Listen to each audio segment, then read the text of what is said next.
चूल्हे पखाना बनावना, धनी चूल्हे पखाना बनावना, बाया भाव पैसा के काम चलावना, बाया भाव पैसा के काम चलावना।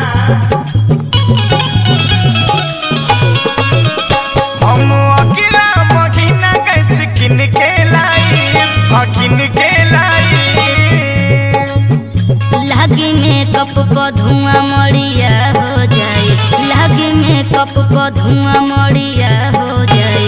हम गोर बने राजा करिया हो जाए, लागे मेकअप पर धुआं